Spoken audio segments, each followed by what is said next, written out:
Eh bien, bonsoir à vous tous. Merci d'être présents pour cette réunion qui a trait au tourisme équestre et à l'équitation de pleine nature et pour vous présenter nos projets pour cette nouvelle mandature. Les colistiers tourisme sont présents pour cette visio. Il est bon que l'on se représente rapidement. Jean-Pierre Blage, je suis président sortant du CNTE, membre du bureau de la FFE. J'ai avec moi en présentiel, bien entendu, Valérie, Tiffaine et Carole, qui a des problèmes de connexion, mais qui va nous rejoindre assez rapidement. Nous sommes les quatre élus sortants de la liste actuelle qui gère le tourisme équestre, et cette liste pour la prochaine mandature sera complétée par Sonia et par Kader, qui est également présent sur la visio. Ce groupe constituera également le comité directeur du CNTE. Alors voilà comment nous allons procéder. Avant de passer au projet, en tant qu'équipe sortante, nous allons faire un rappel de ce que nous avons fait pendant ces 4 dernières années. Toutes ces actions, vous les avez lues dans la dernière estafette, mais je pense qu'il est bon d'en reparler rapidement. Ensuite, nous vous présenterons nos axes de réflexion pour les 4 prochaines années et je laisserai alors la parole à Valérie, Tiffaine et Carole pour vous exposer les projets. Pendant ces exposés, vous avez la possibilité de nous poser des questions. Nous essaierons, selon nos compétences, d'y répondre, d'échanger avec vous. Et si malheureusement on n'a pas tous les éléments, nous nous engageons bien entendu à vous donner les réponses directement par mail ou par SMS afin que vous ayez tous les arguments pour faire votre choix et, comme nous pouvons l'espérer, voter pour nous comme représentants du tourisme équestre, faisant partie intégrante de la liste, bien entendu, de Serge Lecomte. Commençons par faire un rappel de ce qui a été fait depuis 2017. Tout a commencé aux rencontres de Nîmes. Nîmes, 120 participants, et puis cette concertation a continué les années suivantes par un cycle de réunions avec les comités régionaux départementaux d'équitation, mais aussi du tourisme équestre. En 2020, nous avons réuni lors de rencontres du tourisme équestre 250 responsables d'associations et de professionnels avec comme sujet les projets structurants en région, les attentes des participants et des professionnels. La restitution plénière vous a été donnée, mais nous avons déjà intégré dans nos objectifs de la prochaine mandature les résultats de ces réunions. Alors, en 2017, on avait pris quand même quelques engagements et il me semble bon de vous les rappeler quand même pour vous montrer quand même que nous avons, à mon avis, fait quand même pas mal d'avancées. En 2017, on nous avait demandé de relancer le guide de tourisme équestre, ça a été fait. On nous avait demandé des manuels de galop de pleine nature, ça a été fait. On nous avait demandé des experts fédéraux qui sont en cours de nomination dans les différentes régions. Chose importante également, on nous avait demandé un accès au BPGEPS pour les enseignants, pour les ATE dirigeants. Ça a été fait également. On nous avait demandé des vidéos, ça a été fait. Et puis, on nous avait demandé également de relancer la licence, nous avait demandé la licence verte mensuelle, enfin, un certain nombre de choses qui sont maintenant faites, qui sont actées, et toutes ces avancées, vous les avez bien entendu récapitulées dans l'estafette que vous avez reçue et qui couvre la période de décembre à février de cette année. Je vous engage donc à relire le document.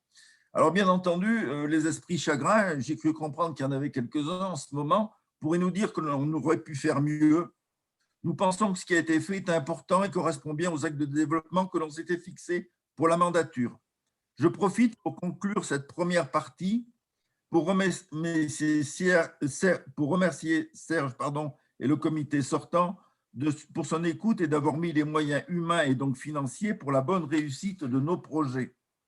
Je suis également rassuré pour l'avenir car Serge Lecomte a pris des engagements pour une large concertation des acteurs concernés.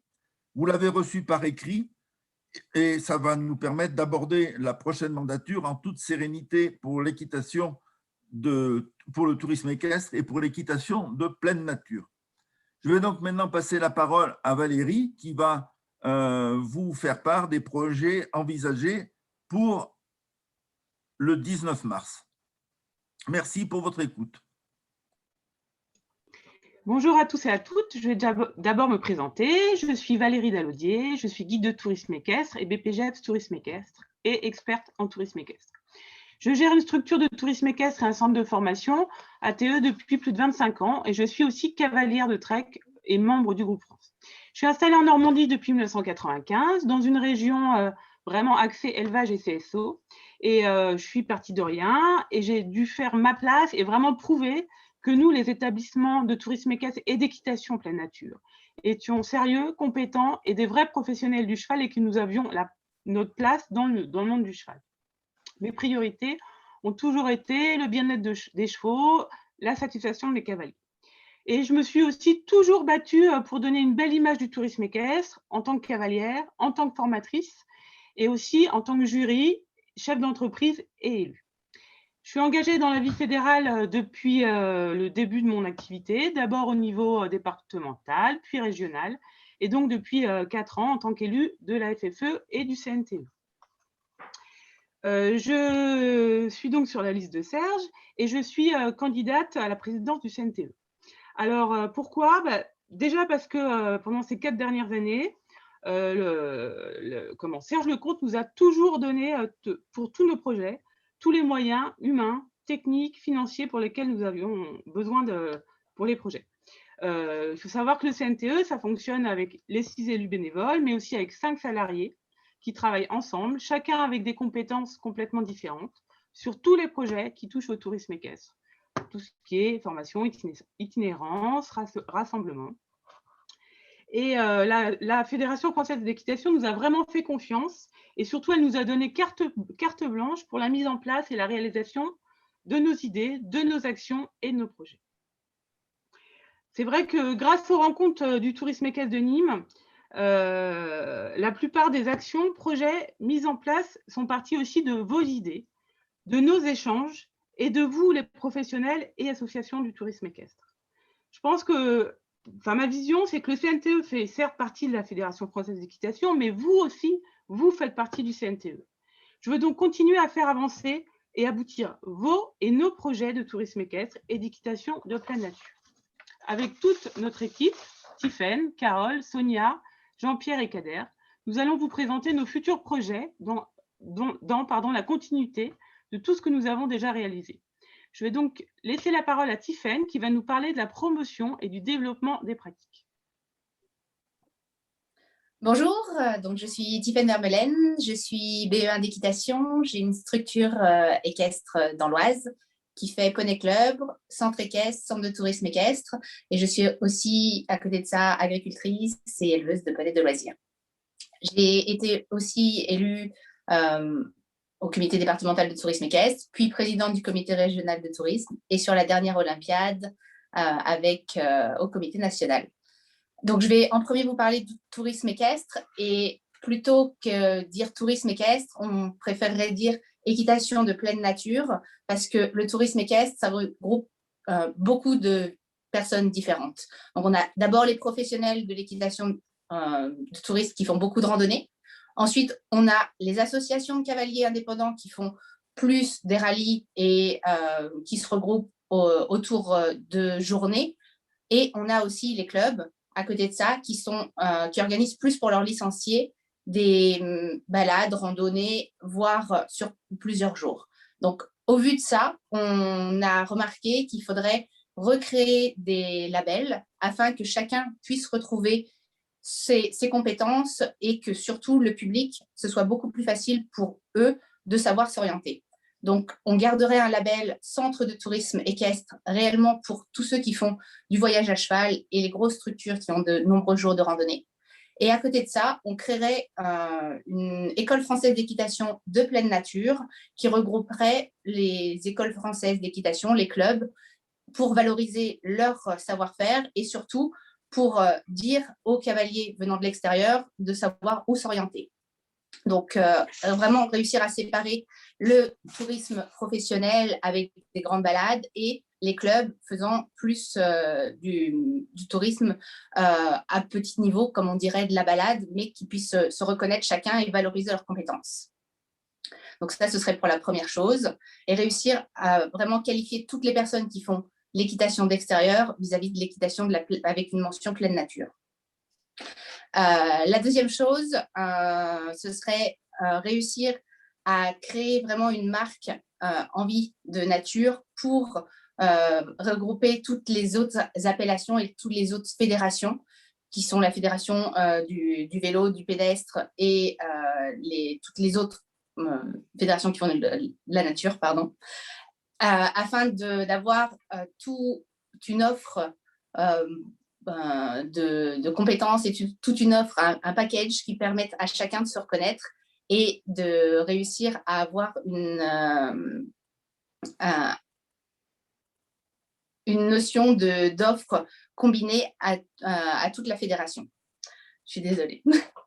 Et enfin, ce serait réussir à permettre au niveau associatif à toutes les personnes ayant des spécificités de pouvoir s'engager plus, c'est-à-dire toutes les personnes licenciées avec un statut de baliseur, un statut de chef de piste ou un statut spécifique, en modifiant les statuts de la fédération, de réussir à les intégrer au niveau des organes déconcentrés afin de promouvoir leurs compétences et de pouvoir de nouveau réussir à être acteurs de leurs organes déconcentrés.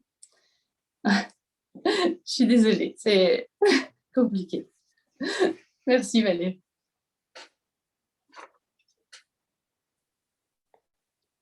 Vas-y, Valérie.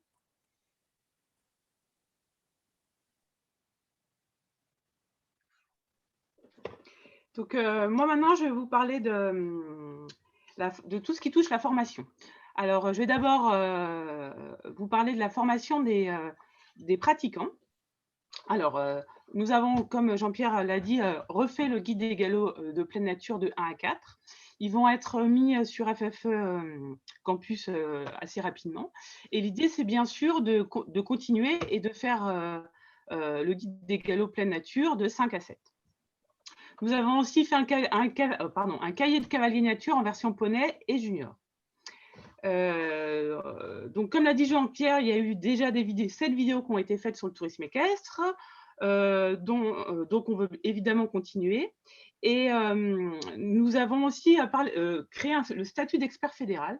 Alors, cette innovation permet d'avoir un référentiel de personnes compétentes en tourisme équestre. Et l'idée aussi, c'est de les faire intervenir en région, en département, et aussi en direct avec les clubs ou les associations de cavaliers qui le veulent.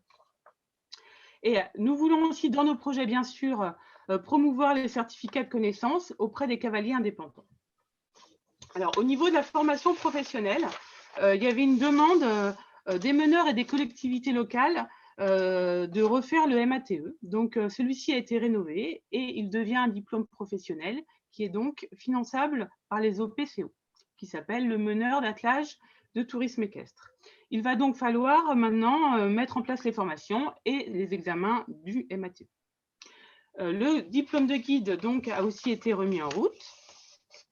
Et maintenant, je vais vous parler d'un sujet qui me tient à cœur, c'est le sujet de l'ATE.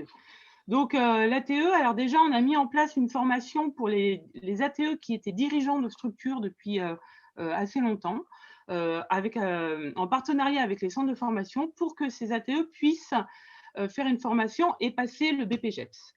Donc, on a eu beaucoup de personnes qui l'ont fait et il faut savoir que globalement, il y a de plus en plus de gens qui passent l'ATE avant de passer le BPGEPS et en 2020, ça représentait à peu près 100 personnes. Alors, on voudrait, dans les projets, faciliter aussi l'ATE et les formations pour les titulaires du BPGEPS qui sont demandeurs pour découvrir un peu l'équitation de pleine nature et souvent qui finalement n'osent pas passer le cap d'emmener leurs cavaliers et leurs chevaux en extérieur. D'une part parce qu'ils ont très peur au niveau de la sécurité. Donc, ils aimeraient avoir aussi des formations pour préparer leurs chevaux. Et puis, pour tout ce qui touche à la sécurité en extérieur, comme les passages de route, par exemple. Et aussi, ils aimeraient, je pense, avoir des formations par rapport à tout ce qui touche à la topographie. L'ATE doit en 2021 aussi être inscrit au RNCP. Il va falloir donc, avec un groupe de travail de professionnels, repréparer ce dossier. Je pense qu'il est important de garder un vrai niveau d'exigence pour ce diplôme d'ATE, qui est déjà le garant de la sécurité des cavaliers en extérieur et qui est reconnu en France et aussi à l'étranger comme une vraie référence. On voudrait bien sûr refaire un séminaire sur la formation, des formateurs ATE et aussi un séminaire pour les évaluateurs, parce qu'on se rend compte que le niveau des examens n'est pas toujours homogène et le niveau des formations non plus. Et c'est pour ça qu'on voudrait aussi que les élèves ATE aient des vrais supports écrits ou des supports de vidéo qui correspondent au programme de toute la formation ATE. Voilà. Je vais maintenant vous passer la parole à Carole.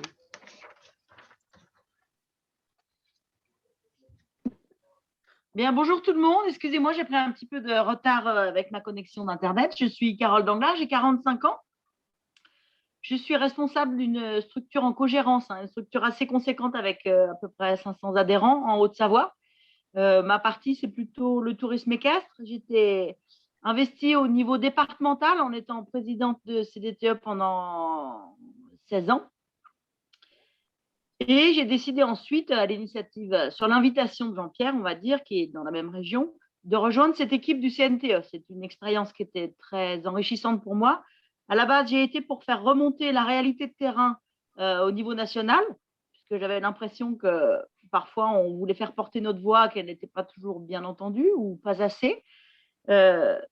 J'ai souhaité participer à des réflexions nationales pour trouver des initiatives qui me soient utiles, autant qu'elles seraient utiles à d'autres personnes titulaires d'un établissement et gestionnaires d'un établissement de tourisme équestre comme le mien. Les réflexions sur la formation des cavaliers, les métiers du cheval et le tourisme équestre dans tous ses aspects et toute sa diversité m'ont semblé intéressants. C'est pour cela que je souhaite continuer le travail que nous avons commencé sur le mandat précédent, avec certains membres de l'équipe qui sont donc les mêmes, c'est-à-dire Tiffaine et Valérie, Jean-Pierre évidemment, et puis avec également d'autres personnes qui nous amèneront à un champ de compétences encore plus important et plus intéressant pour la suite des événements. Je souhaite vous parler de l'itinérance dans un premier temps. Donc pour l'itinérance,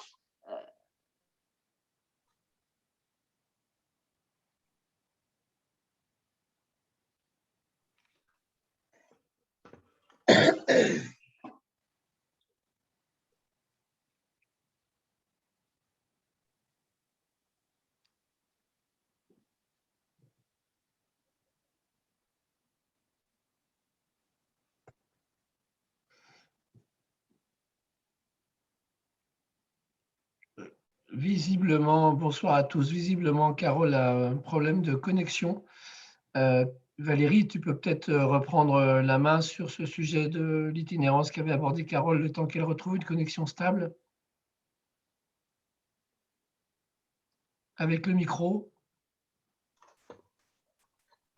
Donc, dans les projets sur l'itinérance, donc on avait évidemment la poursuite des développements de tous les grands itinéraires. On a aussi donc le système FIG GeoCheval qui est vraiment qui veille vraiment sur l'accessibilité et la légibilité des itinéraires. On sait qu'il faut l'améliorer et on travaille pour ça, pour que les fonctionnalités, enfin, pour que ça devienne plus fonctionnel et que ça valorise donc tous les itinéraires régionaux. Il y a eu des formations sur tout ce qui est balisage qui avait été mis en place. Donc, ça a été un peu bloqué à cause de la crise sanitaire, mais l'idée, c'est de continuer et de poursuivre tous les travaux engagés pour tous ces baliseurs.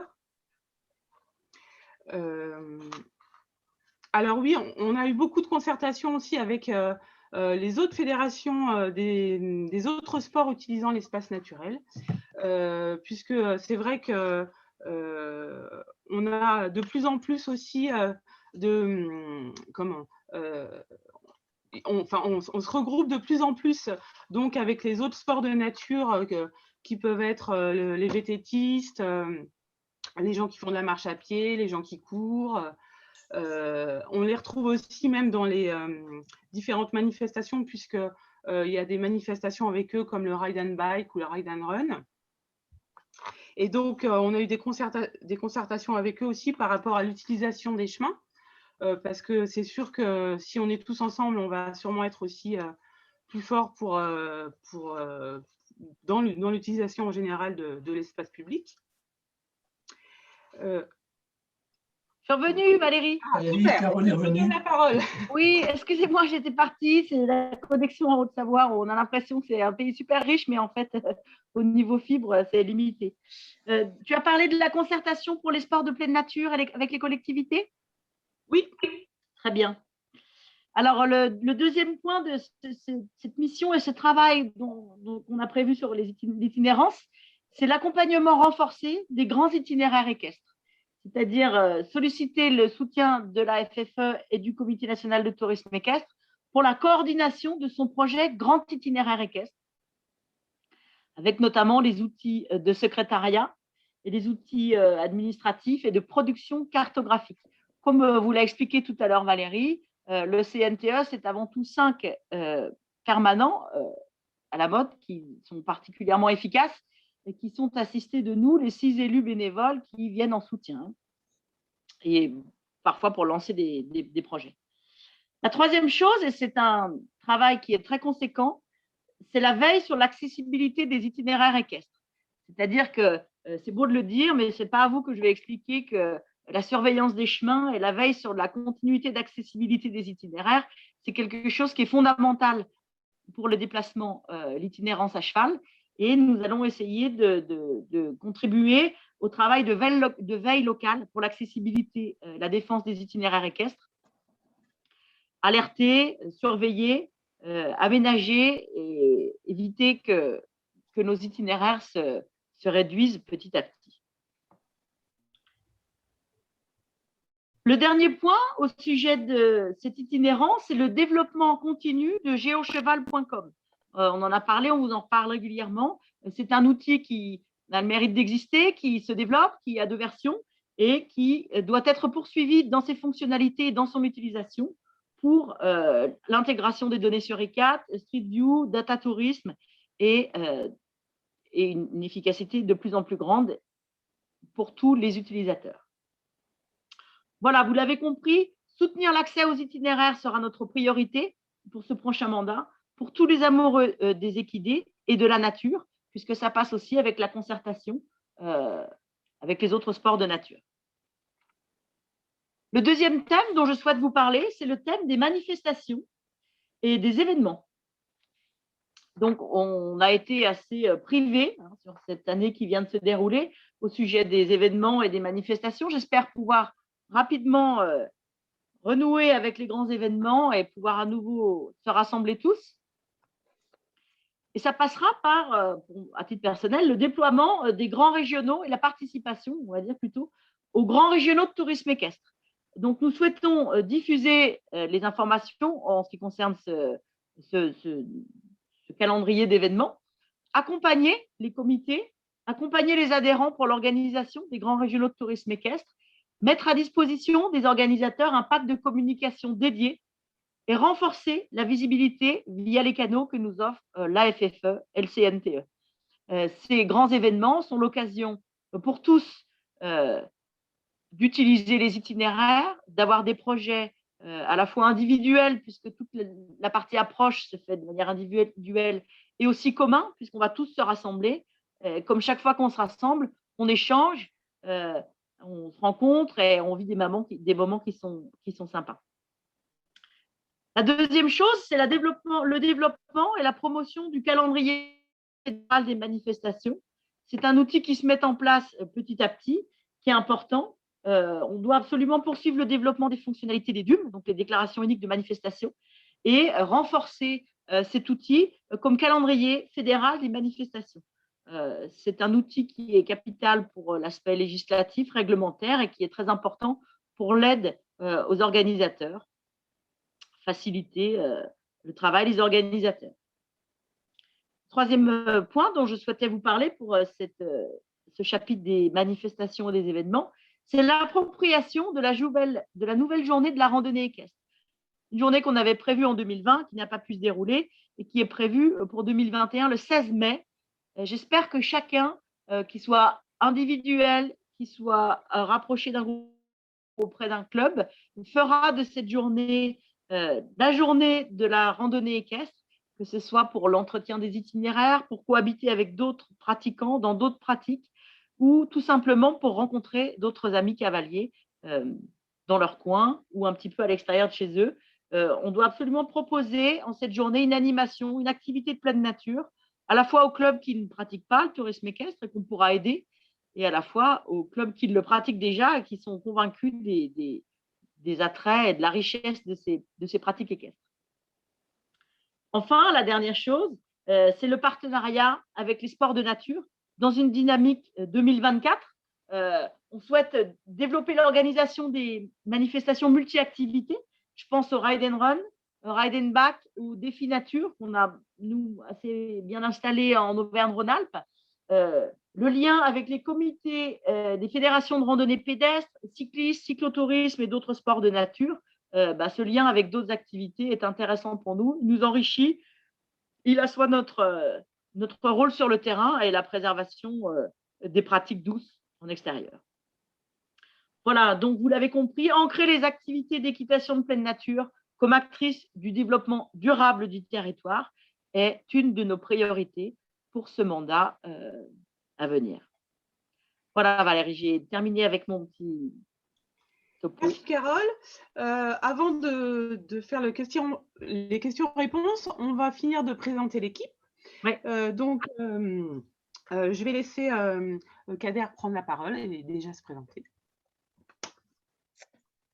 Bien, donc bonsoir. Donc je m'appelle donc Iclef Kader. Tout le monde me connaît sur le nom de Kader. C'est Abdel Kader en fait. Donc je représente le centre équestre, le parc équestre francilien, plus connu sous le nom du Petit Far West. Alors nous pratiquons bien sûr l'équitation western pour tous, hein, c'est-à-dire qu'on commence très tôt chez nous, puisqu'on les prend déjà très très jeunes, à partir de 6 ans sur des chevaux, 3 ans sur des poneys. Hein, ils sont déjà sur des selles western à l'âge de 3 ans sur des poneys Shetland. À 6-7 ans, ils vont passer sur des chevaux, hein, des quarter horse, hein, donc bien sûr dressés. Alors je suis très content de rejoindre cette équipe. Je suis un petit peu agréablement surpris de voir que dans cette équipe, il y a des vrais professionnels de la randonnée, quoi. Donc j'espère pouvoir d'abord vous avez mon plein soutien et j'espère pouvoir rentrer pleinement dans cette équipe dont vous êtes, on est 6, hein, si je sais. Donc, et de faire participer un peu mes connaissances, hein. On a parlé d'équitation pleine nature.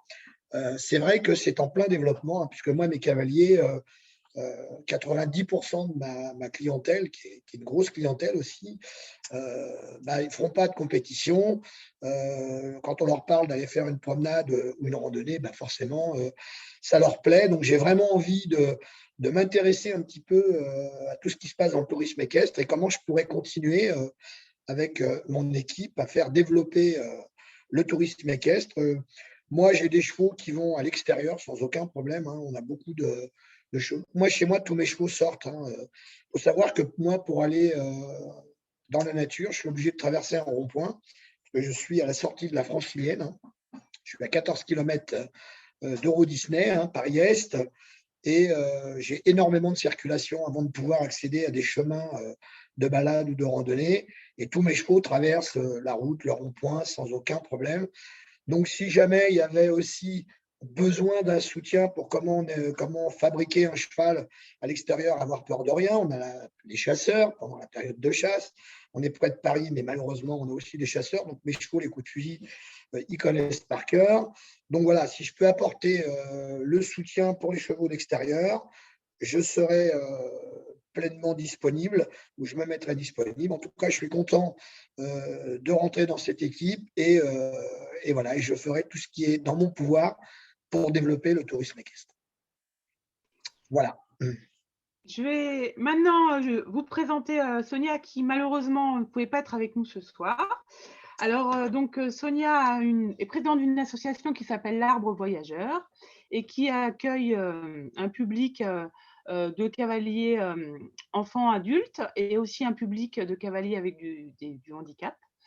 C'est une jeune femme qui a un BPGEPS tourisme équestre et donc il y a un brevet fédéral équidit, et c'est vraiment quelqu'un qui a une structure vraiment typique équitation pleine nature. Elle fait que de l'équitation pleine nature, elle ne fait pas du tout de classique. Elle fait aussi donc, de l'équitation à cheval, elle fait aussi beaucoup d'attelage et de la randonnée en attelage. Pour elle, c'est très important tout ce qui est bien-être animal. Donc, ses chevaux vivent en troupeau, ils sont pieds nus. Elle a un label ferme bio aussi. Voilà ce que je peux vous dire. Donc, elle s'excuse de ne pas être avec nous ce soir. Et moi, je voulais vous dire que par rapport à l'équipe, justement, la richesse de notre équipe, c'est des compétences professionnelles diverses et complémentaires. Et c'est aussi un vrai esprit d'équipe et une motivation à 10 000 % pour faire avancer les choses. Et développer notre équitation de pleine nature qui, pour moi, est riche en valeurs, mais aussi bien pour les cavaliers que pour aussi les chevaux et la vision du cheval en général. Et aussi, l'équipe, ce n'est pas que nous les élus, c'est aussi les 5 salariés de la Fédération française d'équitation qui, en tout cas, pendant les 4 ans avec qui on a travaillé, sont vraiment des gens très compétents, très dynamiques et très motivés pour continuer à développer le tourisme équestre. Je pense que nous allons maintenant pouvoir passer aux questions-réponses. Valérie, je peux intervenir? Oui, bien sûr. On a une question, tu sais, sur la constitution de l'équipe des employés, des salariés de la Fédération française d'équitation au service du CNTE. Donc, pour répondre à la question, on a une salariée qui est plutôt sur les événements et les publications. Hein, on a encore donc cette estafette, la lettre du tourisme équestre et les différentes publications. On a un salarié qui est sur les infrastructures, dédié plutôt sur ce poste-là. Un salarié sur la cartographie, le SIG et GeoCheval. Un salarié qui est plutôt à l'encadrement, coordinatrice, lien avec les sports de pleine nature au niveau national, international, la vie associative du CNTE. Et ensuite, une salariée en poste partagé pour des missions plutôt à caractère international, la FIT, c'est donc la Fédération internationale de tourisme équestre, les relations à l'international. Et on compte régulièrement sur le service ressources, notamment en ce qui concerne le travail sur la veille de l'accessibilité des itinéraires. C'est-à-dire qu'on peut compter sur une machine qui est bien rodée, qui a beaucoup d'intervenants dans des secteurs différents auxquels on peut faire appel régulièrement. Voilà, c'était pour cette première question qui était dans les discussions. Alors, je reprends la parole pour les questions posées dans la discussion. Il y a une question concernant la veille des chemins et hébergement. Êtes-vous prêt à collaborer avec les autres organisations équestres, exemple Équiliberté, ou même cavaliers indépendants non licenciés? Qui veut répondre à cette question?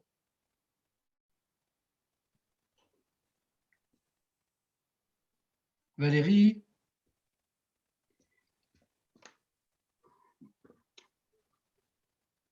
Je ne sais pas si Valérie nous entend.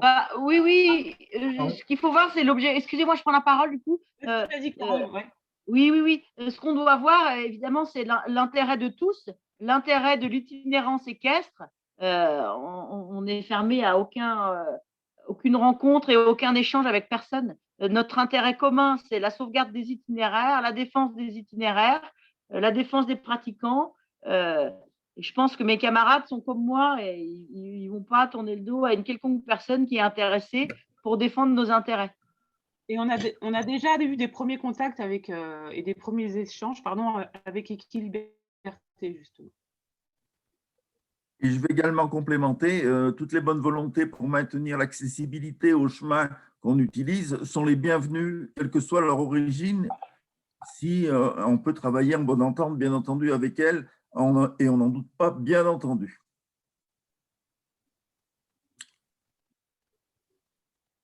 Alors, avant de poser la question suivante, juste un complément d'information sur les salariés de la Fédé dédiés au tourisme équestre. Bien évidemment, il y a ces 5 salariés que Carole a listés et aussi tous les autres services, notamment le service formation qui vient en renfort pour le tourisme équestre. Une question, pouvez-vous développer de nouvelles disciplines extérieures, qu'elles soient pour de l'apprentissage ou de la compétition de pleine nature? Donc, développer des nouvelles disciplines extérieures, qu'elles soient pour de l'apprentissage ou de la compétition de pleine nature. Oui, enfin, on est toujours ouvert à s'il y a des nouvelles idées, bien sûr, à partir du moment où c'est de l'équitation pleine nature. C'est vrai qu'il y a plein de nouvelles choses qui sont mises en place, comme ce qu'on disait, les compétitions avec des personnes pas forcément équitantes, comme le ride and bike ou le ride and run. Finalement, des compétitions comme le tir à l'arc à cheval, c'est aussi des compétitions d'équitation de pleine nature. Donc, non, on est ouvert aux nouvelles idées, bien sûr.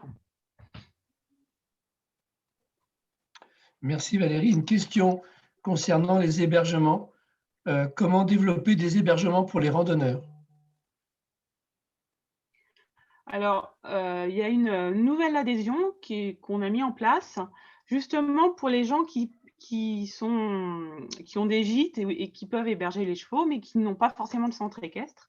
Et pour qu'ils puissent adhérer à la Fédération française d'équitation et du coup qu'ils soient mis dans le réseau de cheval étape. Ça vient d'être mis en place. Enfin, ça doit être mis en place là. Voilà. Une question concernant les formations, et notamment les formations de sellerie.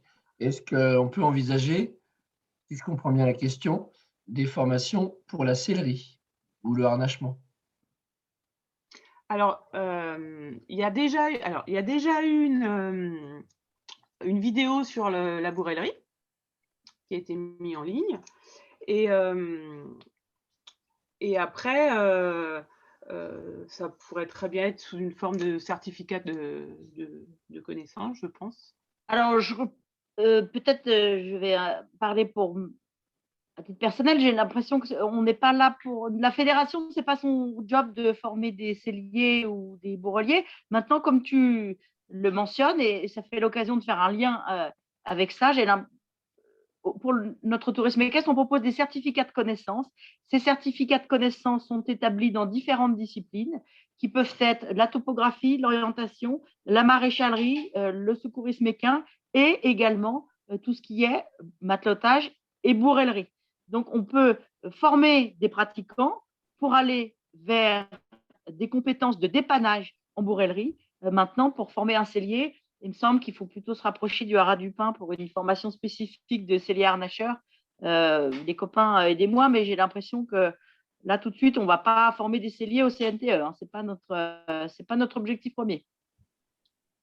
Notre objectif premier, c'est surtout de relancer effectivement ces certificats de connaissances qui ne sont pas des certificats récents, hein, ça date depuis longtemps et ça fait partie de la panoplie qu'on a au niveau du tourisme équestre. Ces certificats de connaissances, il faut les relancer et il faut donner les moyens dans les départements au plus proche des utilisateurs de les mettre en œuvre. Et il faut effectivement s'appuyer sur des professionnels pour assurer les cours d'initiation et de dépannage sur les certificats dont Carole vous a parlé tout à l'heure. Mais c'est des certificats qui existaient depuis très, très, très longtemps et bien entendu, il faut les remettre en œuvre. On a fait des vidéos là-dessus, il faut les utiliser. Elles ne sont pas encore assez utilisées pour les pratiquants, elles ne sont pas encore assez utilisées pour les formateurs, pour les diplômes d'encadrement. Donc, il y a un gros travail effectivement de remise en utilisation de ces outils. J'ai bon espoir, Jean-Pierre, que quand on va pouvoir se déplacer à nouveau comme on veut sur les chemins, on pourra participer à des rassemblements, on pourra échanger avec des individuels, échanger avec des responsables de tout profil.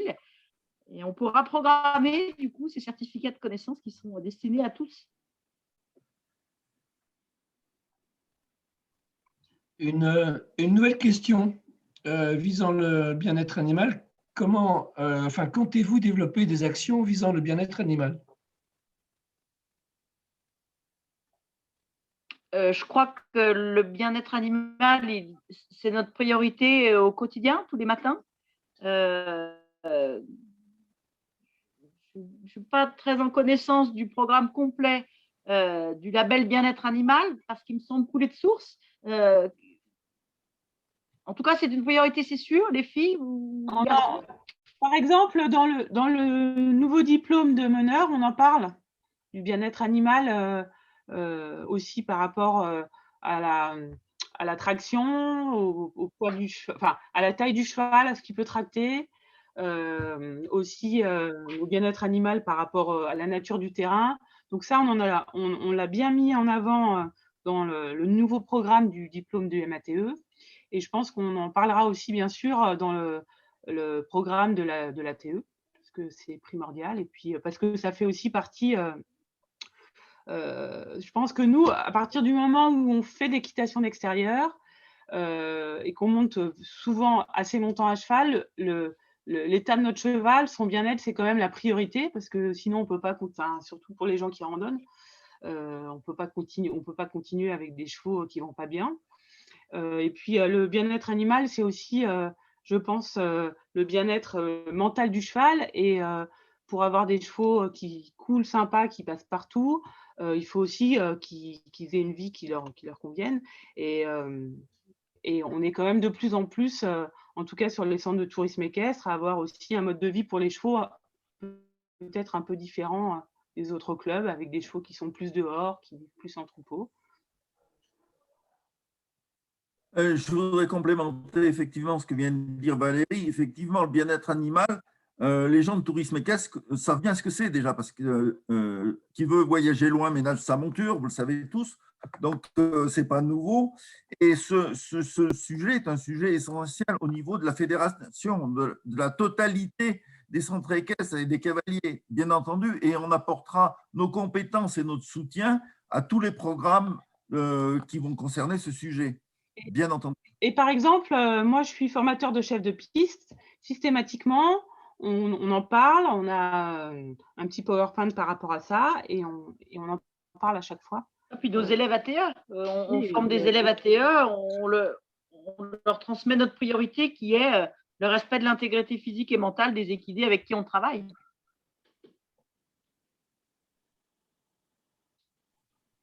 Ok, merci. Une question concernant l'attelage et la randonnée. On en est, la question est simple. On en est où avec l'attelage et le tourisme équestre?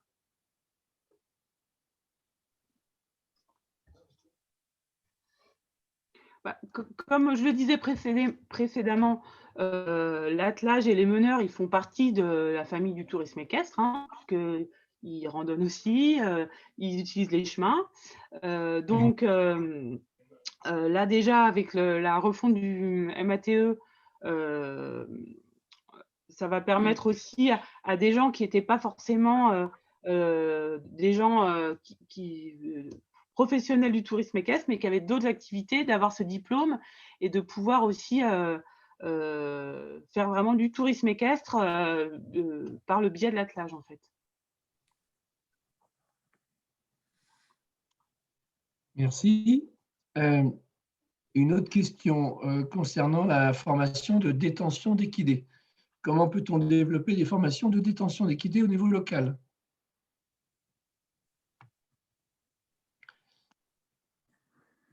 Je crois que les meilleurs conseillers au niveau local sont les comités départementaux du tourisme équestre. On est bien conscient que ces comités départementaux sont un lien indispensable entre les professionnels et les individuels et sont le lien entre les comités régionaux et ces mêmes individuels et ces mêmes professionnels.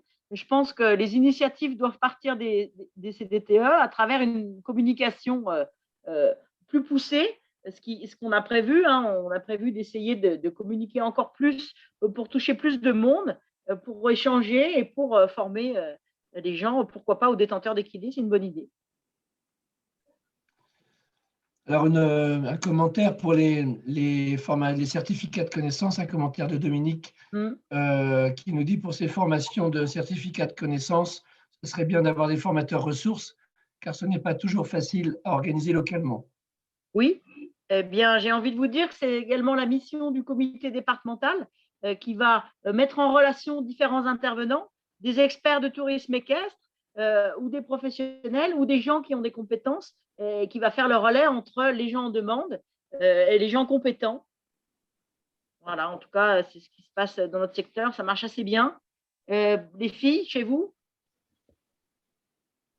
Il faut savoir que les gens qui peuvent les valider sont des gens qui ont un code examinateur et qui font du tourisme équestre. Et le but aussi d'avoir créé les experts de tourisme équestre, c'est aussi d'avoir des gens qui peuvent venir former soit au niveau du département, soit au niveau de la région, et soit aussi en direct avec, ça peut être avec un club, des cavaliers indépendants. Alors, un commentaire toujours de Dominique, toujours sur ces certificats de connaissances. Il dit en avoir organisé, mais n'avoir jamais su vraiment comment les valider. Ils se valident normalement. Il y a un règlement qui est en ligne sur le site de la Fédé et ils sont validables avec, si ma mémoire est bonne, bien entendu, avec un code examinateur. Je pense que c'est la bonne démarche. Je vais quand même la vérifier, mais je pense que c'est comme ça qu'on valide le certificat de connaissance. Parfait, merci. Une question concernant la cavalerie. Où peut-on trouver des chevaux de loisirs pour la randonnée? Bon pour la randonnée. J'ai envie de vous dire, c'est de plus en plus dur, tout le monde veut faire de la rando. Vas-y, Jean-Pierre. Alors, c'est un peu la quadrature du cercle, ça. Tout le monde cherche un bon cheval, fiable, pas trop âgé et ayant bon pied pour aller partout. C'est très dur, donc il faut essayer, mais vous savez, il y a des races qui sont un peu plus aptes que d'autres pour cette pratique-là. Donc, je vous engage à un peu chercher. Vous avez des races locales qui permettent de pratiquer dans des conditions un peu, des fois, difficiles, les activités d'extérieur. Donc, n'hésitez pas à essayer des chevaux un tout petit peu, des fois, qui sortent de l'ordinaire ou de la filière normale d'élevage d'un cheval de sang pour pouvoir faire ces activités qui demandent quand même effectivement au niveau du cheval des compétences et des qualités qui sont bien propres. Donc, je ne veux pas faire de publicité pour certaines races, pour nos voisins suisses, comme connaît bien Carole, mais vous avez des races qui permettent de randonner en toute sécurité. Ce n'est pas forcément les chevaux les moins chers, mais au moins, ce sont des fois assez sûrs. Mais on a des races en France qui vont très bien. On en a eu. Kader, il va nous proposer son point de vue. Et voilà, je vais prendre la parole après. Je vous laisse finir, mais j'ai quelques idées. Oui, j'allais terminer, Kader. Oui, je t'en prie, termine. Parce que je suis dans le Vercors, alors si j'oublie de dire qu'on a une race locale qui permet de randonner en toute sécurité, je ne vais pas me faire des amis, mais c'est vrai que les chevaux qui sont issus de notre région permettent de travailler et de se promener et de randonner en toute sécurité. Kader, je te passe maintenant. Merci. Alors, il est vrai que, moi, je vais défendre un petit peu le cheval western, mais il y a beaucoup d'autres races, bien sûr, qui savent très bien faire de la randonnée. On connaît plein d'autres races. Moi, je vais parler du cheval américain. Alors, on peut trouver en France des chevaux qui ont une carrière de compétition. On ne peut pas faire de la compétition longtemps en western parce que les chevaux, on leur demande beaucoup d'énergie. Donc, ils sont assez vite à la retraite. Il faut savoir qu'un cheval de 10 ans va être un très, très bon cheval pour un cavalier débutant. Va avoir une grande expérience de tout ce qui va être le bruit, l'extérieur, la manière dont il va être éduqué. Donc, extrêmement facile pour n'importe quel cavalier à utiliser un cheval western qui a une expérience de compétition, qui peut, alors, plus en faire si, mais on préfère, nous, concourir avec des chevaux plus jeunes. Donc, il y a beaucoup de chevaux qui sont mis à la vente. Alors, on l'a dit toujours, un bon cheval il y a un prix derrière, mais ce n'est pas les prix qu'on entend où ça explose. Hein. On peut trouver un cheval très sympa à 4 000 €, ça peut commencer à 4 000 €. Un bon cheval qui a fait de la compétition, qui a déjà tout, il a peur de rien, il est facile à monter, à une main, il peut être au galop avec d'autres chevaux, il ne vous prendra pas la main parce qu'il a une grande bonne éducation et une grande expérience de tout ce qu'il y a autour de lui. Donc, si vous avez besoin de chevaux, n'hésitez pas à m'appeler, je pourrais vous orienter. Des éleveurs aussi qui possèdent des très très bons chevaux, sont faciles à former, surtout pour l'extérieur. Pour la compétition, c'est un peu plus complexe, mais pour l'extérieur, c'est vraiment des chevaux très faciles à former. Si vous cherchez des chevaux, appelez-moi, j'ai tous les jours des demandes pour acheter des chevaux. Moi, je ne peux pas tous les acheter, mais si je peux vous aider et vous orienter sur des chevaux excellents pour aller, alors ce n'est pas forcément des chevaux de compétition, ça peut être quelqu'un qui a démarré avec un cheval western et qui n'a pas assez de compétences pour aller en compétition, cette personne a besoin d'un autre cheval, et bien rachetez ce cheval-là, parce que le cheval va être vraiment, vraiment facile et vraiment agréable. Voilà, donc vous pouvez m'appeler, je vais vous aider, vous orienter pour trouver, en tout cas, dans le cheval western, ça peut être le Paint, ça peut être l'Appaloosa ou le Quarter Horse. N'hésitez pas, mais moi, je vous conseille, même d'autres races, il y a plein d'autres races qui sont bien, mais le Quarter, moi, j'en suis convaincu. J'emmène tous mes cavaliers, même des gosses, avec mes quarters, et ça ne bouge pas. Ça bouge pas. Donc voilà. Ce que je peux vous dire sur le cheval américain. Je pense que c'est bien d'aller vers les professionnels, justement, qui ont aussi choisi des races et des lignées aussi sur leur mental, que ce soit du quarter horse ou quelle que soit la race, plutôt que sur les capacités physiques du cheval. Et il y a quand même aussi des gens qui sont spécialisés, qui font de l'élevage vraiment de chevaux de loisirs et qui le font très bien. Mais c'est sûr que aller acheter un cheval chez un professionnel qui randonne, c'est quand même un gage de sécurité parce qu'on sait que le cheval a une vraie expérience de l'équitation d'extérieur et qui va être pratique, passer partout. Voilà. Donc, allez voir les professionnels. Merci. Après les chevaux et avant de passer aux organes déconcentrés, deux questions importantes. Après les chevaux et les cavaliers, comment fédérer les cavaliers indépendants ou autonomes? Qui veut prendre? Alors, justement, on y réfléchit parce que c'est vrai que on connaît tous des cavaliers complètement indépendants qui ne montent pas en club, qui sont licenciés, et puis finalement qu'on ne voit plus dans l'année une fois qu'ils ont pris leur licence dans un club. Et ces cavaliers-là sont sûrement demandeurs eux aussi de formation, d'infos. Donc, ils ont déjà des infos par les staffettes qu'ils reçoivent et quand on discute avec eux, ils lisent les staffettes.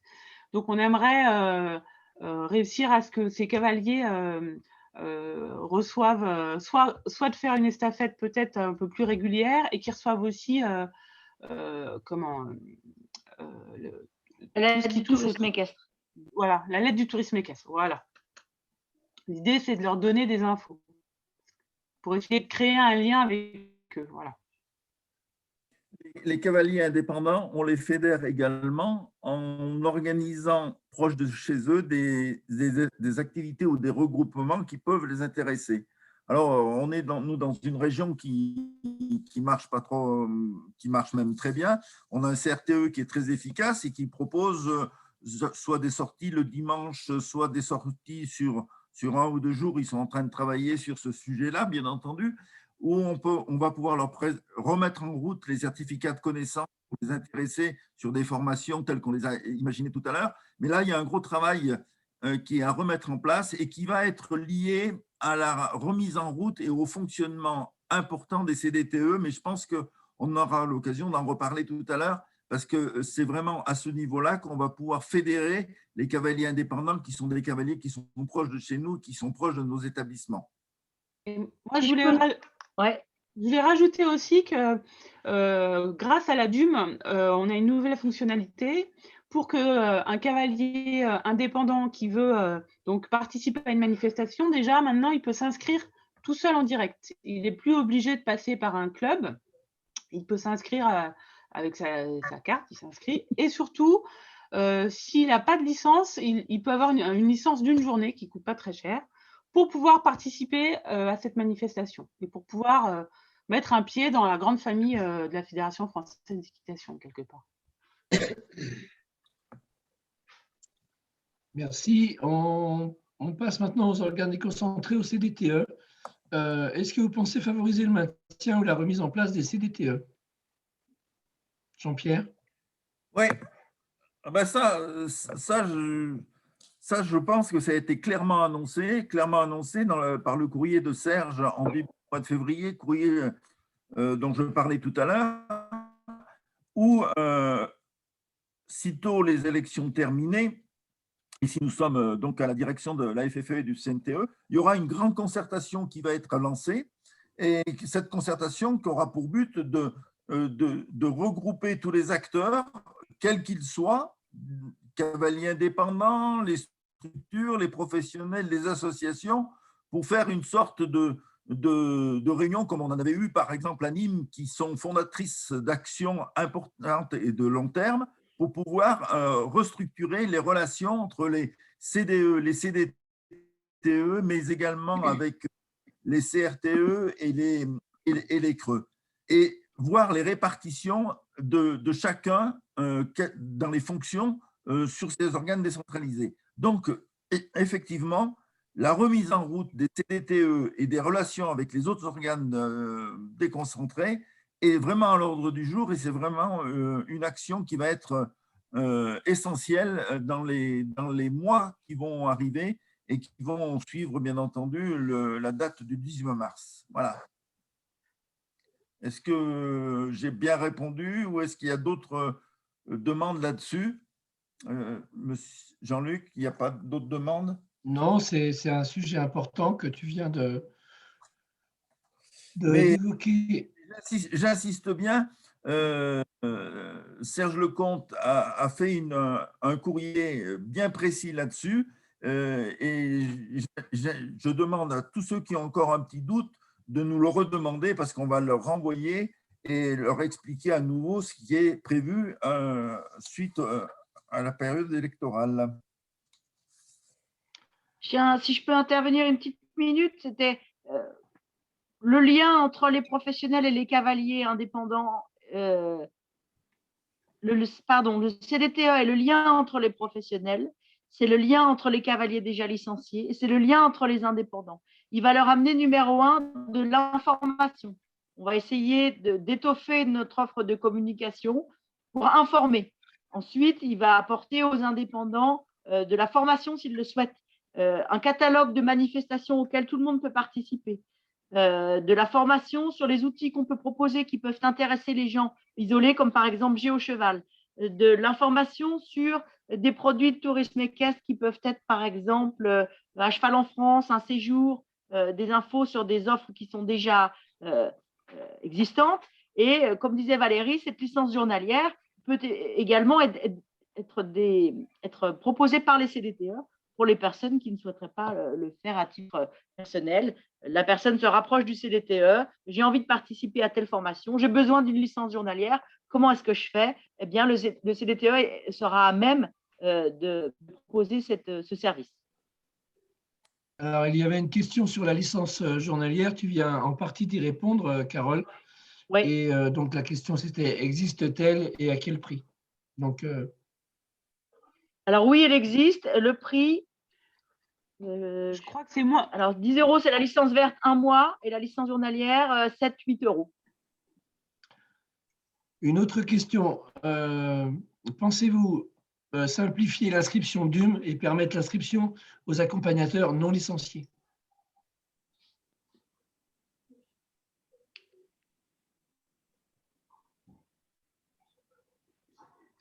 Alors, si nos manifestations sont ouvertes à nos adhérents et que nos adhérents sont partenaires et titulaires d'une licence, eh bien, je pense que l'accompagnant peut prendre une licence journalière. Jean-Pierre?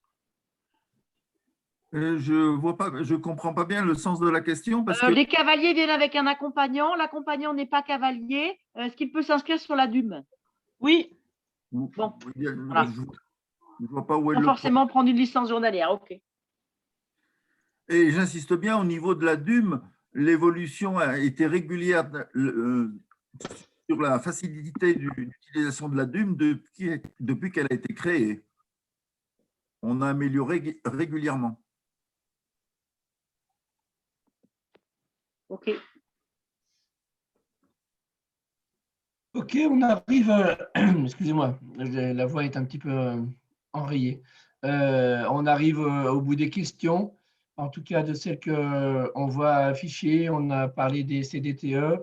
Donc, Jean-Pierre a rappelé que pour la question des organes déconcentrés, vous pouvez revenir vers Jean-Pierre ou vers les membres de la liste de Serge Lecomte pour avoir des compléments d'information sur l'évolution des organes déconcentrés à la suite des élections. Il n'y a pas d'autre. Alors, une question aussi pour les CDTE. Ils trouvent des financements auprès notamment des conseils départementaux. Un critère de référence est le nombre de licences. Or, on remarque que dans bon nombre de clubs, le fléchage tourisme n'est pas absolument naturel, voire considéré comme dégradant. Pourquoi on remarque dans de nombreuses manifestations la présence de licenciés cheval-poney. Comment comptez-vous développer ce nombre de licences? Pourquoi ne pas forcer les compétiteurs d'endurance, d'attelage dans ce fléchage? Quelles actions envisagez-vous pour développer ce nombre de licenciés? Donc là, si j'ai bien compris, il s'agit du fléchage TE. Pour l'instant, le fléchage est quand même laissé à l'initiative de la personne qui enregistre la licence. Alors, cette personne qui enregistre la licence, par tradition, elle l'enregistre en fonction de ses habitudes. Donc, généralement, il y a des clubs qui enregistrent plus poney, cheval ou tourisme équestre.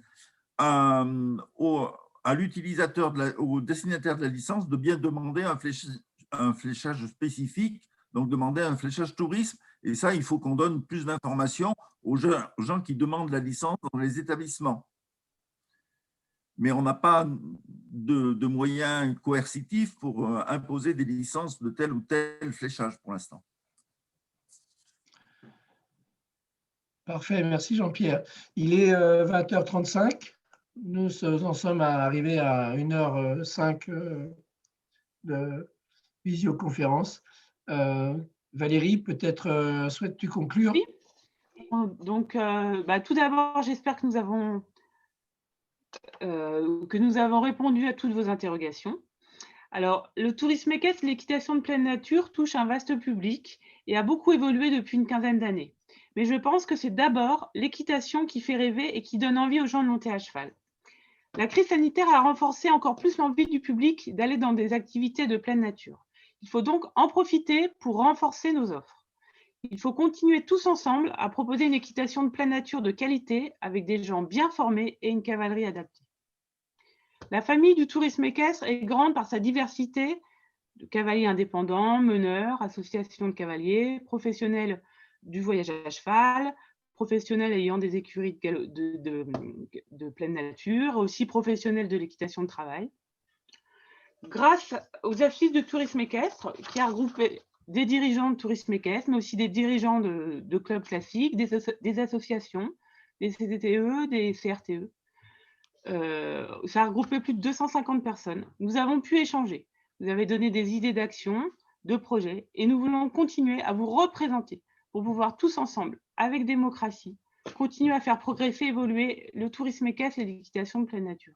C'est pour ça que je vous demande de voter pour l'équipe du CNTE qui vous représente, vous, les professionnels et les associations de tourisme équestre. Votez pour notre liste et votez pour la liste de Serge Lecomte.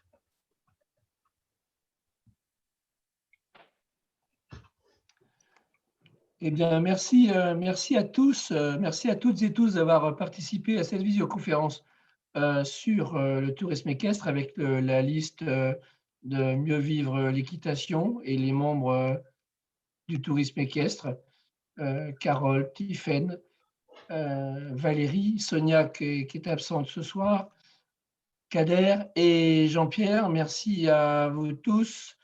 Et nous vous souhaitons une bonne soirée et rappelez-vous qu'il est important de voter, quel que soit votre choix, votez. Là, vous avez en face de vous une liste avec des professionnels expérimentés du tourisme équestre et dans toutes les autres disciplines également. Donc, n'hésitez pas à vous engager, n'hésitez pas à utiliser votre bulletin de vote et à bientôt. Écrivez-nous si nous n'avons pas répondu à toutes vos questions. On sera un plaisir de vous répondre et d'échanger avec vous. Merci à tous et bonne soirée. Et simplement, Au plaisir. oui, simplement en clôture, notre liste, elle est efficace tout de suite. Elle sera efficace dès le 19 mars. Alors, pensez, votez pour nous. Merci.